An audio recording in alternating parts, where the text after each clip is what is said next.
Hola, muy buenos días para todos. Bienvenidos a nuestra enseñanza dominical. Hoy queremos compartir con ustedes nuestro mensaje, nuestra palabra, que sea, esperamos, de bendición para cada uno de ustedes. Ponemos nuestras manos en nuestras vidas, nuestra salud, todo en manos del Señor, confiando en que Él es bueno, Él es digno, Él es santo, Señor.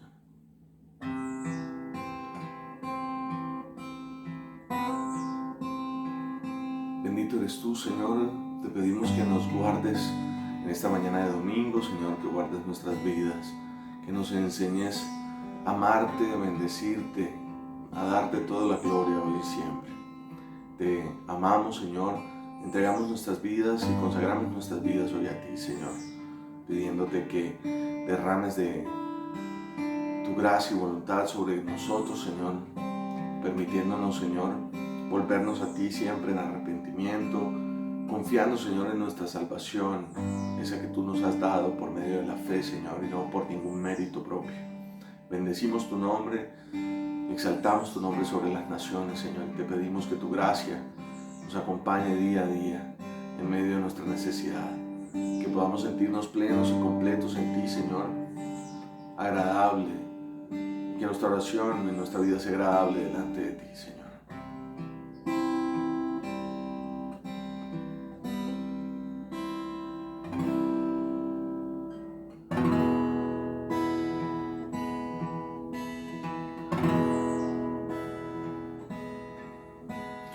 Que mi corazón tenga tu forma de ser y de actuar. Yo quiero obedecer a tu palabra, revela tu propósito a mi vida. En tu libro sé que está escrito todo lo que debo hacer. No voy a resistirme a tus planes. Yo vengo a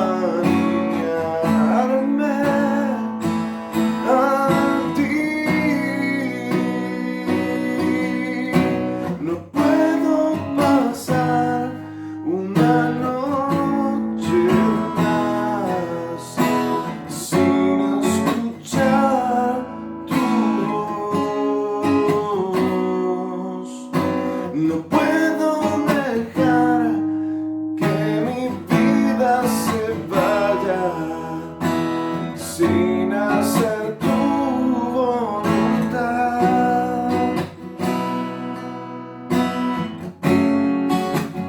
Háblame, papá.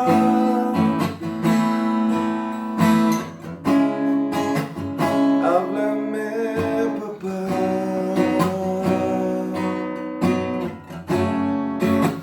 Háblame, papá.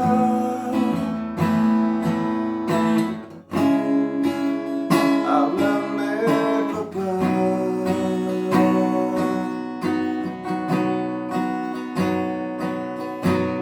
Que mi corazón tenga tu forma de ser y de actuar. Quiero obedecer tu palabra, revela tu propósito a mi vida. En tu libro sé que está escrito todo lo que debo hacer. No voy a resistirme a tus planes. Yo vengo a alinearme a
nos hables en esta mañana, que nos bendiga, Señor, con la gracia de tu salvación, y que nos permita, Señor, acercarnos hoy a ti, con un corazón confiado, con un corazón enamorado, con un corazón que te anhela, Señor. Por eso te bendecimos en el nombre de tu Hijo amado Jesucristo. Amén, amén y amén. Muy buenos días, mis queridos hermanos. Un gusto poderlos saludar esta mañana de domingo. Hoy traemos una enseñanza dominical que esperamos sea de bendición para cada uno de nosotros. Y la hemos titulado de esta forma. Perdóname aquí mientras se actualiza.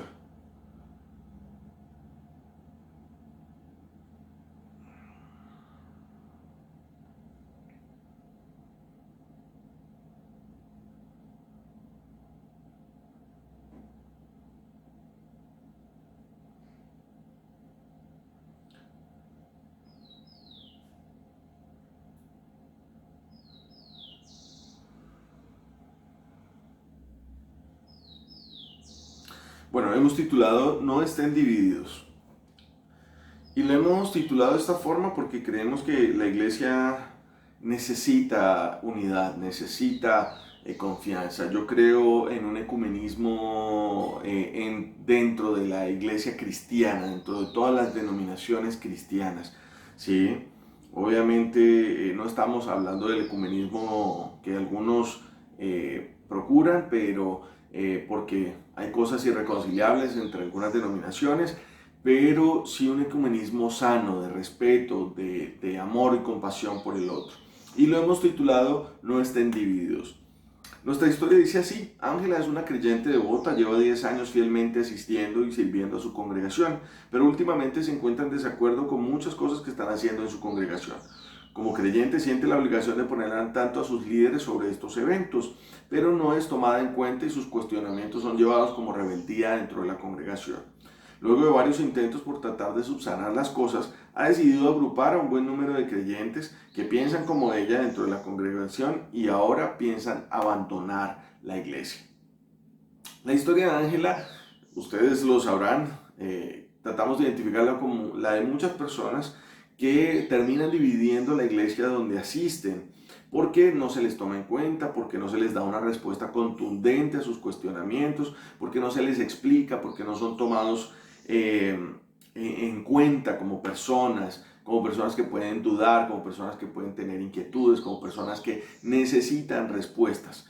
Y no podemos utilizar ese tipo de respuestas fáciles de donde decir, no, es que hay que sujetarse, o es que ya es lo que nosotros decimos y ya. No, a la gente hay que explicarle, hay que desmenuzarle, hay que utilizar la palabra, hay que darle argumentos para que ellas puedan al menos tomar partido en cuanto a lo que deciden creer por ellos mismos, porque nosotros solo tratamos de dar a conocer lo que dice la palabra y normalmente pues la gente puede interpretar a veces muchas cosas de lo que uno dice o de lo que la escritura menciona. Por eso es importante que demos argumentos lo más sólidos posibles que se puedan, o al menos, si no, sembrar la semilla de lo que la palabra dice para que podamos llevar a las personas a comprender mejor el mensaje del Evangelio.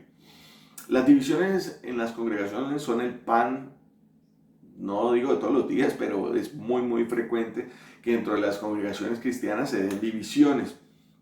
Algunas bien infundadas, obviamente, porque pues si una congregación empieza a hacer las cosas mal, a manipular, a tratar de hacer las cosas de una forma equivocada, pues bueno, usted tiene toda la razón de salir de esa congregación y si puede sacar a la mayor cantidad de hermanos que pueda de una doctrina errada o de un error doctrinar o de una manipulación o engaño severo, bueno, pues está en todo su derecho y su deber también como creyente para hacerlo.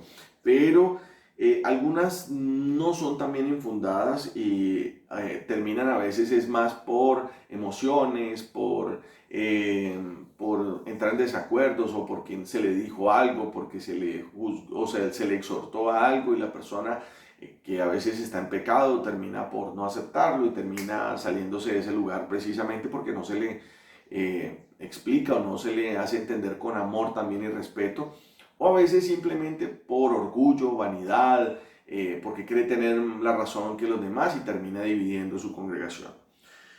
La iglesia Dios Jesús no nos llama a dividirnos, sino más bien a amarnos, a exhortarnos y a buscar a los perdidos. Pero encontramos también palabras difíciles dentro de las escrituras como esta. En 1 Corintios capítulo 5, versículo 5 dicen: entreguen a este hombre a Satanás para destrucción de su naturaleza pecaminosa, a fin de que su espíritu sea salvo el día del Señor. Y 1 Timoteo 1:20 dice: entre ellos están Himeneo y Alejandro, a quienes he entregado a Satanás para que aprendan a no blasfemar. Encontramos dos pasajes que son bastante complejos y difíciles para todos nosotros, pues nos encontramos con algunos creyentes que, a pesar de que no sé si estarán generando bastantes problemas, probablemente sí, han sido expulsados de sus congregaciones por blasfemar, y otros por su pecado.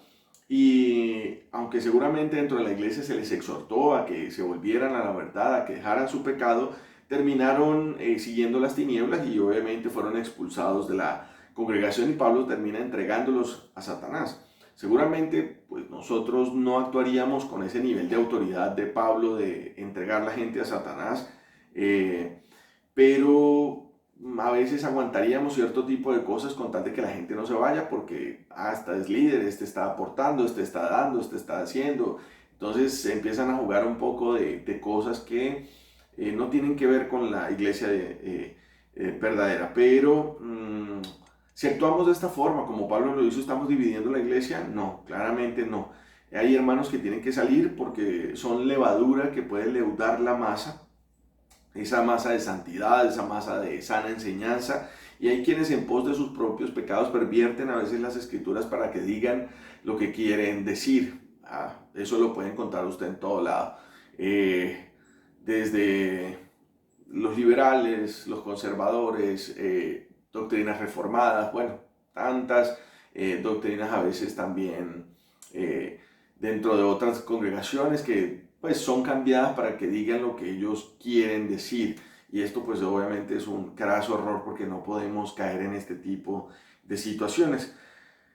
Si bien pensamos que la iglesia no debería estar dividida ni pelear por cosas superficiales, como posiciones a veces dentro de la iglesia, si uno es calvinista, si otro es arminiano, si otro sigue otra doctrina soterológica, o estudio sobre la salvación, siempre y cuando pues encontremos una fe verdadera, unas obras que nos permitan ver fruto de salvación en esta persona, con confianza y fe para con Cristo, no deberíamos pelear entre denominaciones, pero es lo que desgraciadamente uno ve con mucha frecuencia. Vemos a pastores que le dicen: no, usted no se junte con estos hermanos, usted no se junte con esta denominación, usted no haga esto, o siempre tiene una crítica para otra denominación.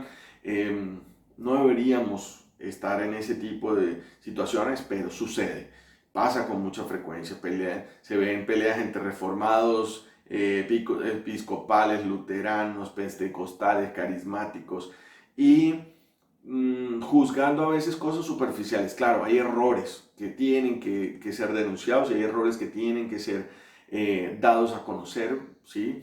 Pero si nos cerramos a esas conversaciones entre denominaciones, pues podemos perdernos la oportunidad de que podamos ser enseñados y de que se puedan dejar aquellas prácticas que no son bíblicas y que necesitan de ese entendimiento para poder darse a conocer, ¿sí? Y si nos comprendemos mejor, si comprendemos lo que de pronto nos diferencia, porque eso no nos divide, no debería dividirnos, podemos amarnos genuinamente en Cristo, mantener amistades en muchas denominaciones y apoyarnos como creyentes para llevar el Evangelio. Pero a veces tantas peleas y discusiones nos llevan a pensar si realmente conocemos las Escrituras, si realmente entendemos el mensaje de amarnos los unos a los otros como creyentes. Primera de Timoteo 1:6 dice: algunos se han desviado de esta línea de conducta y se han enredado en discusiones inútiles. Y solo falta a veces abrir nuestras redes sociales para encontrar hermanos discutiendo por cosas tan futiles, todas superficiales. que no llevan a ningún lado. 1 Timoteo 6:4 nos dice: es un obstinado que nada entiende, ese tal padece el afán enfermizo de provocar discusiones inútiles que generan envidias, discordias, insultos y suspicacias. Parece ser que la iglesia desde el comienzo ha sufrido este tipo de situaciones que nos menciona aquí Pablo también, en donde se generan envidias, discordias, insultos y suspicacias. Y esa no es la manera de obrar del creyente. El creyente tiene que amar, tiene que respetar, tiene que, obviamente, enseñar, pero si esa enseñanza no va a ser tomada en cuenta, entonces meternos en una discusión que no va a llevar a ningún lado, pues perdóneme, pero es mejor evitarla. Primera de Timoteo 6:20 dice: Timoteo, cuida bien de lo que se te ha confiado, evita las discusiones profanas e inútiles y los argumentos de la falsa ciencia. Bueno, aquí Pablo le está dando esas instrucciones a Timoteo para que precisamente él no se enrede en este tipo de discusiones profanas, este tipo de discusiones inútiles, en donde a veces por argumentos o por situaciones la gente se pega de este tipo de cosas. Por ejemplo, hay discusiones a veces sobre la tierra es plana o redonda y se forman unas, en mi país diríamos unos aperucos, que es una expresión para decir que se armó un embolate, se armó una tormenta en un vaso de agua, que no debería ser así, no deberíamos estar enredados en este tipo de discusiones vanas. Segunda de Timoteo 9 nos dice: no dejes de recordarles esto, adviérteles delante de Dios que eviten discusiones inútiles, pues no sirven nada más para destruir a los oyentes.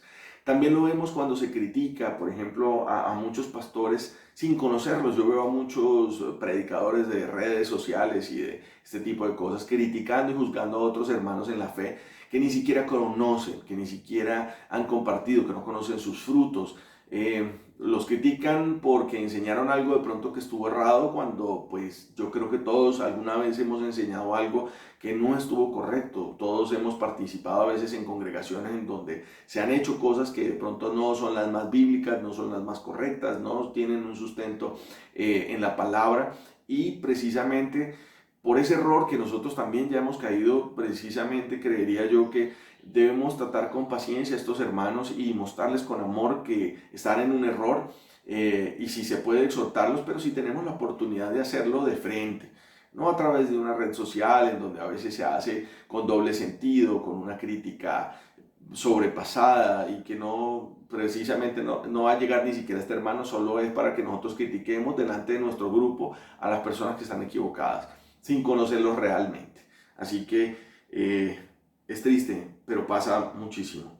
Tito 3:9 dice: evita las necias controversias y genealogías, las discusiones y peleas sobre la ley, porque carecen de provecho y sentido. Bueno, Pablo ya sabía que la iglesia se encontraría con todo esto, y el Espíritu Santo precisamente nos muestra que iba a ser el pan de cada día, sobre el que la iglesia se iba a desarrollar, sobre el que la iglesia iba a encontrar problemas, y precisamente Pablo nos advierte de esto para que no caigamos en este tipo de discusiones que terminan por enojarnos, por indisponernos con las personas, de generarnos inconvenientes o aún por dividir y generar controversias más allá de las que realmente son necesarias dentro de la iglesia. Por algo están todas estas advertencias dentro de la Escritura para evitar estas discusiones vanas.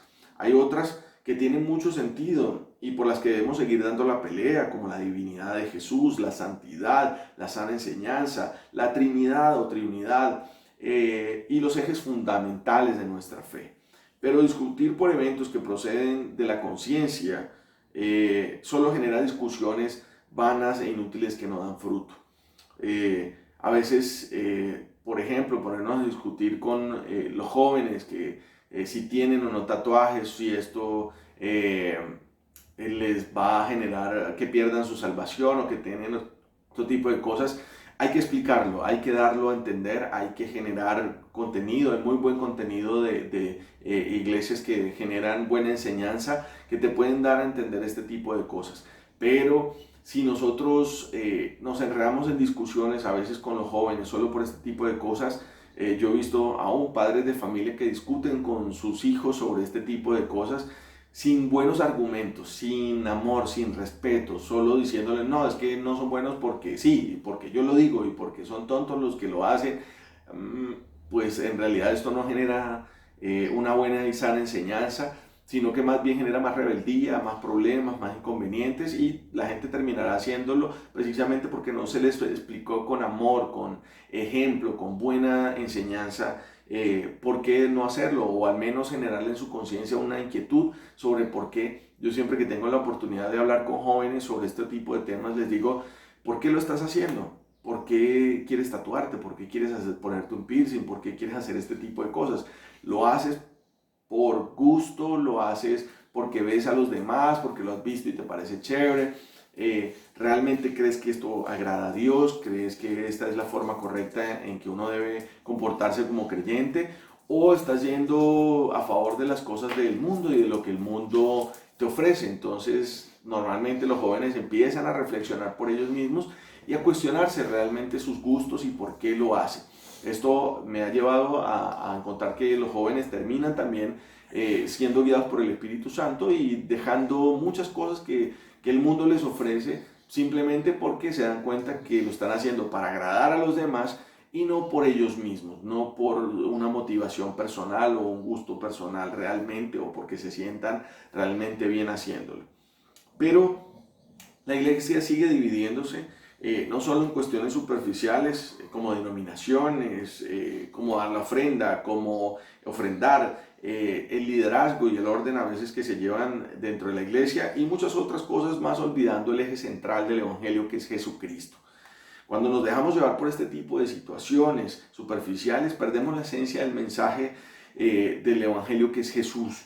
Cuando nos equivocamos el blanco, cuando erramos el blanco, que es Jesús, entonces ponemos más énfasis en recriminar si nos vestimos de una forma, en criticar a los que no lo hacen, en creernos mejores que las demás denominaciones simplemente porque hacemos algunos tipos de cosas, o nos vestimos de alguna forma, o guardamos cierto tipo de rituales, como lo hacen por ejemplo los judaizantes. Normalmente vuelven y retoman la ley, y a veces creen que por eso están mejor, por esto reciben más bendiciones, por esto, cuando en realidad están dejando la sencillez del evangelio para complicarla con la ley. Y así es como dejamos de lado el amor por el prójimo y empezamos a evidenciar egoísmo, vanidad, orgullo, porque eso es lo que genera a veces esas discusiones, o a veces eso es lo que genera que la gente diga, este es el evangelio, esta es la forma correcta de creer, esto es lo único que hay, o esto es lo mejor que hay, olvidando de nuevo todas las advertencias del evangelio para estar divididos. Marcos 3:22 nos dice lo siguiente: los maestros de la ley, y bueno, del 22 al 26, los maestros de la ley que habían llegado a Jerusalén decían, está poseído por Belcebú, expulsa a los demonios por medio del príncipe de los demonios. Entonces Jesús los llamó y les habló en parábolas. ¿Cómo puede Satanás expulsar a Satanás? Si un reino está dividido contra sí mismo, ese reino no puede mantenerse en pie. Igualmente, si Satanás se levanta contra sí mismo y se divide, no puede mantenerse en pie, sino que ha llegado a su fin.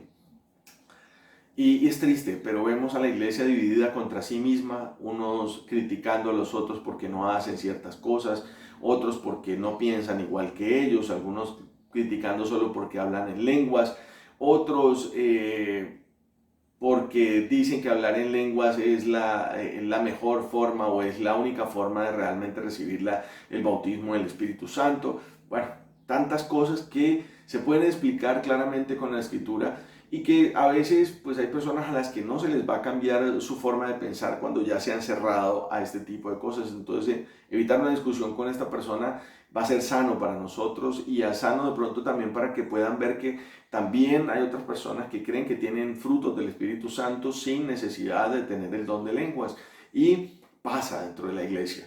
Esto nos ayuda para que podamos amarnos más. Precisamente todas estas diferencias dentro de la gracia multiforme de Dios está precisamente para que podamos amarnos, para que podamos entendernos a pesar de las diferencias, para que podamos seguir proclamando el mensaje del evangelio y el eje central, que es Jesucristo, a pesar de estas diferencias que en algunos casos nos dividen, pero que en realidad deberían tratar de unirnos, deberían tratar de que podamos sopesar todo este tipo de cosas para que podamos avanzar. Hermanos, desgraciadamente vemos a muchos, a otros rematándonos sin darles la oportunidad de levantarse con amor, juzgándoles sin darles chance de arrepentirse, creyéndose jueces que además nadie les llamó a ser y tomando la justicia en sus propias manos. Por mi parte, bueno, tendría que contar muchos casos en los que me han defraudado, en donde he escuchado falsas enseñanzas y donde he escuchado testimonios terribles, pero aún así, cuando no conozco a estas personas, trato de no dar un juicio apresurado, porque sería juzgar por juzgar, sino que trato de mirar, comprender, de mirar qué fue lo que sucedió, y a veces me encuentro con que en realidad fueron choques emocionales en ese momento que terminaron dando mal fruto, pero que luego estas personas, de darse cuenta de su error, terminan por resarcirlo y volverse a Dios en arrepentimiento y terminan por dar muy buenos frutos. También me he dado cuenta de personas que estuvieron en errores doctrinales hoy en día han abrazado la verdad, han abrazado el conocimiento de la palabra y han entendido mejor el Evangelio, tratándoles con paciencia. Y pues también he visto que hay algunos a los que, si bien no se puede cambiar, pues los entregamos a la voluntad divina para que sea Dios quien obre en ellos y para que transforme sus formas de pensar. Es fácil criticar ministerios que se exponen en redes y en televisión, pero cuando no se les conoce es fácil emitir juicios. Por eso prefiero no juzgar a estos ministros, sino precisamente solo los errores. Tratar de corregir esos errores que en algún momento se dijeron, se proclamaron, se predicaron, y poderme dar luego el chance de, si puedo conocer a esta gente, si puedo conocer este ministerio, pues tratar de hacerlo y darme cuenta realmente cómo son en realidad, sin prejuicios. Si actuamos con más amor, paciencia, seguramente vamos a evitar divisiones que tanto daño hacen al cristianismo y que tan mal testimonio dan del mensaje del Evangelio dentro de la misma congregación y dentro de los mismos hermanos. Si tienes que juzgar algo, trata de primero ponerte en su lugar. Segundo, pregúntate si tú hubieras hecho lo mismo. Pregúntate también con honestidad. Tercero, ¿cuántas veces has fallado? ¿Sí? Porque a veces cuando nos creemos infalibles, solo tenemos que revisar nuestras vidas para darnos cuenta de todo lo que hemos fallado. Y cuarto, muestra la misma misericordia que Dios ha mostrado para contigo, esa misma paciencia que ha tenido para contigo, a pesar de que estuviste probablemente muchas veces equivocado. Y también quinto, piensa en cuáles fueron las causas de ese error. A veces pensar en eso nos ayuda a darnos cuenta de que, por ejemplo, quienes están predicando algunos errores doctrinales lo hacen por ignorancia, lo hacen a veces sometidos por sus congregaciones, lo hacen porque no conocen o porque desgraciadamente eso, claramente eso no los excusa del error, pero si bien los que alguna vez lo hicimos, nos gustaría, yo pienso en cómo me gustaría que me hubieran tratado si estuviera equivocado, y créanme que lo haría con mucho respeto, tratando de no creerme mejor que esa persona, porque a veces eso es lo que más molesta, que alguien venga y te quiera corregir, pero tú ves su testimonio de vida y no es correcto, tú ves su vida y está en otros errores peores, o tiene un muy mal testimonio, o solo critica por criticar, o no es una persona digna de confianza para que uno reciba una crítica a veces tan difícil o compleja que es que te quieran cambiar algo que tú ya crees que sabes. Si has pasado por todo esto y aún no encuentras un motivo válido para juzgar, pues espero que lo hagas con honestidad, con amor, con verdad y entendimiento, liberándote ojalá de los prejuicios. Yo prefiero corregir a quien me pide consejo, prefiero hacerlo no público, no delante de los demás, porque sé que esto es molesto y doloroso. Y si esta persona se le exhorta en varias ocasiones y no cambia, pues definitivamente entregamos a esta persona a Dios para que sea Él el único juez justo, para que juzgue su vida. Y desgraciadamente es que los que más dividen lo hacen a veces con falsedades, queriendo siempre tener la razón, y no se dan cuenta a veces de ese gran orgullo que está en sus corazones. Si terminamos por dividirnos, porque me ha pasado, revisemos cuáles son esos motivos que nos dividen. Si no son bíblicos, si son egoístas, vanidad o por orgullo, renunciemos a esta conducta malvada y volvámonos a Dios en arrepentimiento. Pero si en cambio procuramos obrar con justicia, con verdad, amor, entonces haremos las cosas de una mejor forma, tratando de procurar no caer en estos mismos errores y buscando siempre la guianza del Espíritu Santo.